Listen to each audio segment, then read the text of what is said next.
Shalom, my name is Yoshua Yaakov and I'm making this video from Jerusalem. The name of it will be Devos 2009. What creates wealth has to be answered. The answer is the new economic paradigm, its author.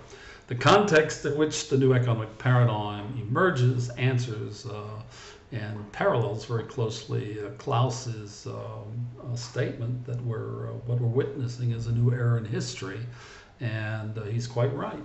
Okay, the collapse of the local reality globally began 18 years ago, ending man and mankind's exile. It's esoteric, I'm not going to go into it, but that's the context of the transformation of man and mankind globally. The result on the psychosocial level we're observing, which is the collapse of communism and capitalism. So the two East-West systems collapse, we converge, and we need a convergence model. Its name is Humanomics. That's a trilogy, about 2,500 pages, about 500 graphics. That's my life's work. Okay. That's the context of what we're witnessing globally. Now, when we go from the psychosocial level to the behavioral level, we are seeing the implosion of the two largest monotheistic religions, namely Islam and Christianity.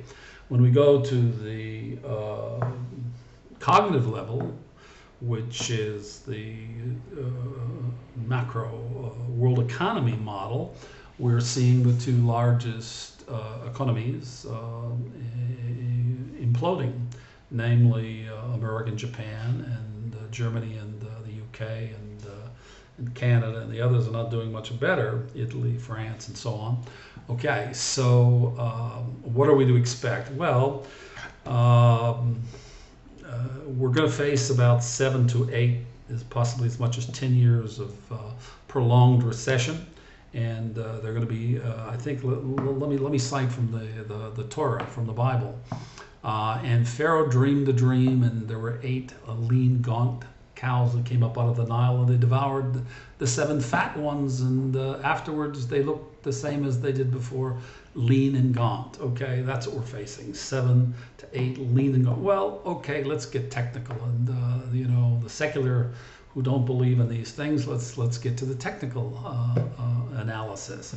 It's called long wave. The 200+ year long wave is the paradigm shift in economics from the Industrial Revolution with the division of labor to the new economic paradigm model, the integration of labor, which identifies information in classical terms as the new agent of transformation and its special model of new methods of work as a world-class global technological infrastructure. I'm its author. That's the solution, folks, to the transforming the economy. They're not going to be fixing any economy, as Barack Obama, you know, demand stimulus is a Band-Aid, and it's already dead on arrival. And the TARP was dead on arrival, and the American Recovery and Reinvestment, ARRP, that's dead on arrival. Okay, so when we get through another trillion of demand stimulus, we're going to get into the serious deep waters of actually transforming structurally the economy and going for the building of a new global technological infrastructure in America based upon world-class science and technology. But there's just one problem. There's a kind of a paradox for the politicians involved.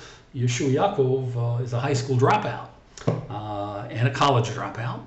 And he's not, you know, your Harvard, your MIT, your laissez-faire Chicago school, your Nobel laureate, et cetera, et cetera, et cetera. So he's got 40 advisors, but he doesn't have the new economic paradigm.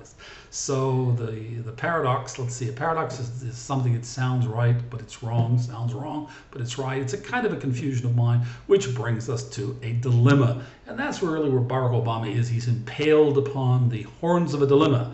He's gone with experience, and he's got now 2 experts on the of Depression era economists. Well, what he really, you don't drive the car in the rearview mirror. I would advise that he get somebody who's actually the paradigmist, who's got the over the horizon vision and the actual underlying world-class science and technology. That's the hard power which he needs to govern right now. He's got a lot of soft power, but that's going to be expended very quickly. Okay, so Devos 2009, What Creates Wealth? integration of labor into the economic paradigm. Its least cost methods of production and distribution create long wave demand, which will sustain growth, and it requires a 5 trillion investment over a period of a decade. And the result for America doing this, investing only 2 trillion of that 5 trillion, the rest, the other 3 will come from the G20 as partners. It'll take the U.S. economy, heuristically, I would say, somewhere up in the 45 to 50 trillion range. It will eliminate the trade deficit, the national social security deficit, and it will have similar statistical benefits for the UK, for Germany, France, Japan, all the other big economies. And otherwise, it's gonna pass everybody by.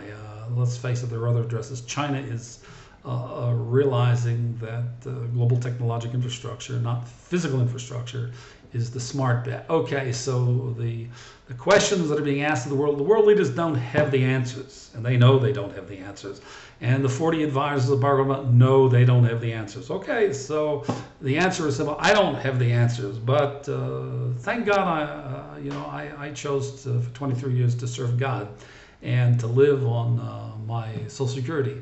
The 50 billion plus intellectual property that would the market cap would command about 50 or more than 50 billion for the intellectual property to develop the post Google, IBM, Microsoft vehicle. I decided to put it in a trust and leave that to another generation to develop. But God has called that to be developed much sooner. Okay, so we'll work out the details of that as well. But anyway, I live in a few little rooms. The answer is the only game in town for the solution, the macro solution, is the new economic paradigm. And that's not found in Washington, folks. In fact, it's found in Jerusalem these days. So I hope that Air Force One can manage to land on that little short runway in the Jerusalem airport, because my legs are such that I don't move about much anymore, and I don't travel. And so Barak and Larry and all the rest of you, you're most welcome. I only have those 2 chairs over there. You'll have to bring some extra chairs, but when you're ready, I'm ready. So anyway, Davos, that's it. What you see is what you get, so thank you for listening. I'm Yeshua Yaakov from Jerusalem, and we bless you all in Kabel B'Shvil Tet in Hebrew. In English, that's receive and give. That's a very special blessing. And when you hear it, we invite you to say Amen, so that you get the benefit. Thank you for listening.